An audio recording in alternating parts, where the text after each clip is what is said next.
बाकी जल्दी पुनः वेंकटेश प्रभु कृपा करेंगे। आपको पता है श्री रामानुजाचार्य जी के ठाकुर जी के साथ में 4 संबंध हैं। तोहे मोहे नाते अनेक मानिए जो भाए, ज्यों त्यों तुलसी कृपालु, ज्यों त्यों तुलसी कृपालु, चरण शरण पावे, तू दयालु दीन हो, तू दानी हो भिखारी, तू दयालु दीन हो। तोहे मोहे नाते अनेक मानिए जो भावे। संबंध एक ऐसी वस्तु है और ठाकुर जी के साथ आप कितने भी संबंध बना सकते हो। बस भाव ऐसा रखिए कि जब एक को मित्र के रूप में देखा तो वो स्वरूप मित्रवती रहे।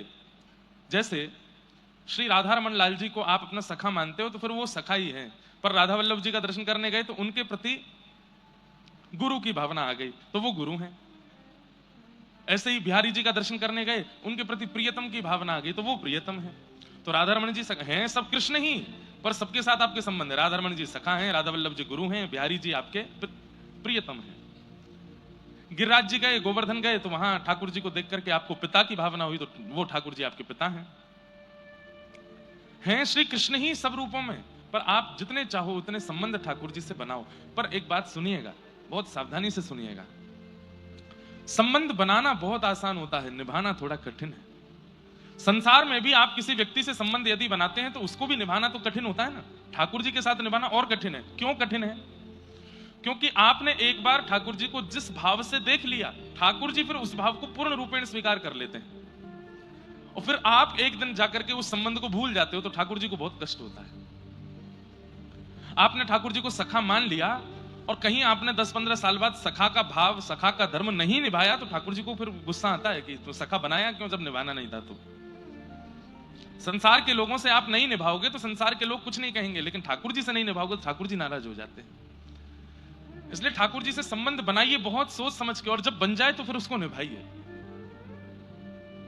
श्री रामानुजाचार्य जी के दक्षिण भारत में ठाकुर जी के साथ में 4 संबंध हैं, पिता, पुत्र, गुरु और शिष्य। बहुत ध्यान से सुनिएगा।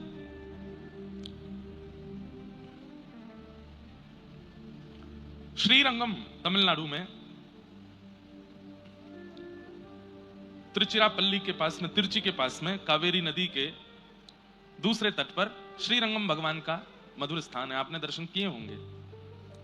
वहां पर ठाकुर जी रंगनाथ हैं, शेष शैया पर पौड़े हुए हैं ठाकुर जी, पौढ़ानाथ। अच्छा, 2 दर्शन हैं ठाकुर जी के, एक श्रीरंगम में और एक पद्मनाभ स्वामी जी के। दोनों में अंतर क्या है? श्री रंगनाथ भगवान जो हैं वो पौड़े हैं भुजा की टेक लगा करके, और पद्मनाभ स्वामी जो हैं वो सीधे पौड़े हैं और भुजा रखी है शिव जी के, शिवलिंग के ऊपर। बहुत सुंदर दर्शन है। दक्षिण भारतीयों के पास में एक बहुत सुंदर एक ये निधि है आप लोगों की कि यहाँ पर ऐसे ऐसे दिव्य देश हैं। और श्री रंगनाथ भगवान जो श्रीरंगम में विराजमान हैं, ये राम जी के इष्ट हैं। ये अयोध्या से आए हैं ठाकुर जी। यहाँ पर देवताओं के सेव्य ठाकुर जी थे रंगनाथ भगवान। सब लोग ध्यान से सुनिए। देवता इनकी पूजा करते थे।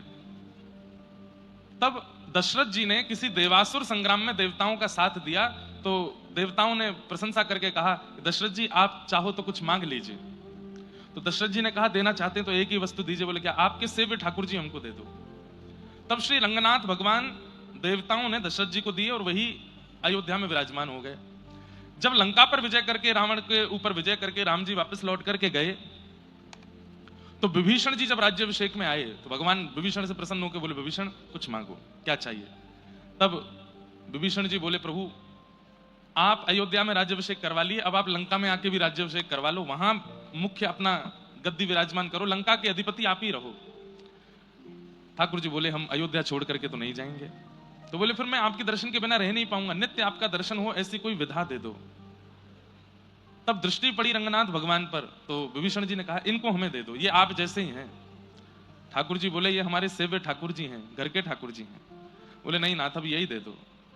तब भगवान ने कहा, ठीक है इनको ले जाओ। रंगनाथ भगवान को लेकर के जैसे विभीषण दक्षिण लंका में जा रहा था, किसी समय कावेरी मैया को भगवान ने वरदान दिया था कि हम गंगा के तट पर विराज गए, यमुना के तट पर विराज गए, सरजू जी के तट पे आ गए। कावेरी ने कहा मेरे तट पर कब आओगे? तब भगवान ने कहा एक समय आएगा, हम तुम्हारे तट पर आएंगे। और जैसे ही विभीषण लंका की ओर लेके जा रहे थे ठाकुर जी को, उसी समय कावेरी के तट से जब निकले, विभीषण जी को एक आवश्यक क्रिया के लिए जाना पड़ा। ठाकुर जी को जैसे ही विराजमान किया, लौट करके आए तो ठाकुर जी फिर वहां से उठे नहीं और कहे विभीषण अब हम यहीं रहेंगे। बोले कि मैं दर्शन कैसे करूंगा? बोले चिंता नहीं करो, हमारा जो मुख है वो दक्षिण की ओर है, लंका की ओर है। जब जब तुम अपने लंका में अपने अंतःपुर से दर्शन करोगे तो हमारे शिखर का दर्शन हुआ करेगा। इसलिए दक्षिण भारत में सबसे ऊंचा गौपुरम जो है वो श्री रंगनाथ भगवान का रंगम, श्री रंगम। श्री रंगम मंदिर भी इतना बड़ा है कि आधा वृंदावन आ जाएगा श्री रंगम मंदिर में। और अब तो वृंदावन बड़ा हो गया, पुराना वृंदावन तो पूरा ही आ जाएगा, इतना बड़ा मंदिर है श्री रंगनाथ भगवान। तो विभीषण की ओर मुख करके, लंका की ओर मुख करके रंगनाथ प्रभु विराजमान हो गए। और आज भी विभीषण कहते हैं कि लंका से ही दर्शन करता है श्री रंगनाथ भगवान का। तो श्री रंगनाथ भगवान, श्री वरदराज भगवान, वो तो सब संभवतः चेन्नई से ज्यादा दूर नहीं है। वरदराज भगवान कांचीपुरम, श्री रंगनाथ भगवान, श्री वरदराज भगवान, श्री संपत कुमार भगवान और तिरुपति बालाजी। तिरुपति बालाजी लोग बाग कहने लगे, परंतु वास्तव में उनका मूल नाम तो वेंकटेश भगवान है। भूदेवी, श्रीदेवी, पद्मावती, तिरुपति, इसलिए उन्हें तिरुपति कहा गया। तो इन चारों से रामानुज स्वामी जी के चार संबंध हैं। श्री रंगनाथ भगवान को वो अपना गुरु मानते हैं रामानुज स्वामी जी, और रंगनाथ भगवान रामानुजाचार्य जी को अपना शिष्य मानते हैं। भगवान वहां पर गुरु रूप में है और रामानुजाचार्य जी शिष्य रूप में है। कांचीपुरम वरदराज भगवान, इनके प्रति रामानुजाचार्य जी का पिता का भाव है। वहां भगवान पिता हैं और रामानुजाचार्य जी पुत्र हैं। एक ही ठाकुर जी हैं लेकिन अलग अलग विधा में हैं। बेंगलोर के पास में संपत कुमार भगवान हैं, उनके प्रति रामानुजाचार्य जी का पुत्र का भाव है। ठाकुर जी वहां पुत्र हैं, रामानुजाचार्य जी वहां पिता हैं। और श्री तिरुपति बालाजी शिष्य हैं और रामानुजाचार्य जी वहां गुरु हैं। ये चार संबंध आचार्य चरण के चारों रूपों में हैं। बहुत पूरा रामानुजाचार्य जी का चरित्र सुनाना पड़ेगा, तब जाकर के चारों विधा पुष्ट हो पाएंगे। ऐसी घटना हुई कि यामुनाचार्य जी विराजमान होते थे श्री रंगम में और श्री रामानुजाचार्य जी विराजते थे कांचीपुरम में। तो रामानुजाचार्य जी के मन में बड़ी प्रबल इच्छा हुई कि मैं दीक्षा ग्रहण करूंगा यामुनाचार्य जी से श्रीरंगम जाकर के।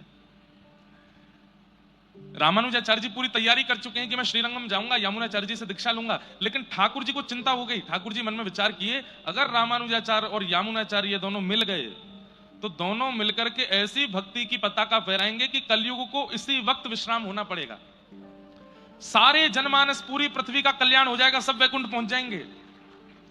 अगर रामानुजाचार्य जी यामुनाचार्य जी मिल गए तो पूरी पृथ्वी को वैकुंठ पहुंचा देंगे, एक भी जनमानस नहीं बचेगा पृथ्वी पर। तो फिर पृथ्वी चलेगी कैसे? सोचिए। ठाकुर जी को केवल राक्षसों की चिंता नहीं होती है, दुष्टों की चिंता नहीं होती, कभी कभी ये भी चिंता होती है ठाकुर जी की भक्त ज्यादा मिल गए तो इतना कल्याण हो जाएगा, पृथ्वी चलेगी कैसे? यामुनाचार्य जी ने जाकर के ठाकुर जी से कहा, मैं रामानुजाचार्य जी को बुलाना चाहता हूं, आज्ञा दें, मैं कब उनको बुला लूं? बोले 7 दिन में बुलाओ। यामुनाचार्य जी ने अपने शिष्य को कांचीपुरम भेजा, 4 दिन उसको